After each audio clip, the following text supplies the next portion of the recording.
បាទអញ្ញាតគ្រប់ជំរាបសួរពុកម៉ែបងប្អូនបាទថ្ងៃនេះបាទចូលស្តុកមកមួយទៀតហើយបាទនេះតែមានផ្លាកលេខ AE បាទលេខ C OX 300បាទប៉ុង1តែមានផ្លាកលេខ AE 6232បាទអញ្ចឹងសម្រាប់ពុកម៉ែបងប្អូនចង់បានប្រភេទប៉ុង1បាទសូមជួយមកមើលមកបាទឡើងតែស្អាតណាបាទរៀបចំស្អាតរួចអត់ហើយបាទនេះលើពុកម៉ែបងប្អូនមើលខាងក្រៅបញ្ជុំសិនទៅបាទនេះបាទ01ប៉ុង1បាទឡាននៅស្អាតខាងក្នុងអីក៏នៅស្អាតដែរបាទឡានរៀបចំស្អាតអស់ហើយណាបាទនេះពុកម៉ែបងប្អូនចង់បានមកមើលមកបាទណាត់មុនណាបាទនេះខាងក្នុងហ្នឹងពូខាងក្នុងហ្នឹងបាទនេះ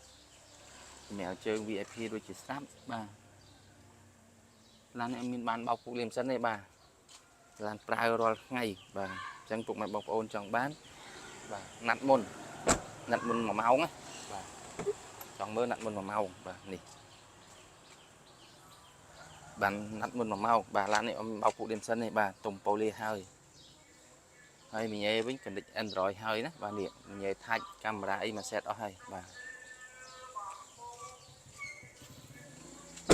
ហើយ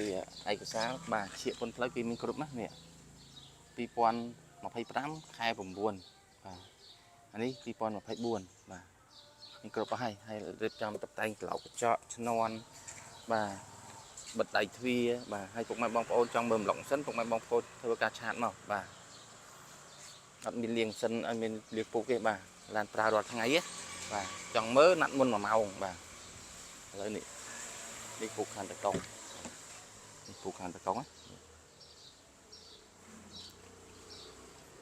ណាត់មុន1ម៉ោងមកបាទចង់មកមើលណាត់មុន1ម៉ោងបាទព្រោះឡានប្រើរាល់ថ្ងៃបាទ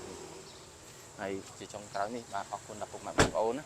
តែងតែតាមដានវីដេអូខ្ញុំបាទតាំងពីដើមរហូតដល់ចប់បាទកុំភ្លេចជួយ like ជួយ share ផងបាទនេះ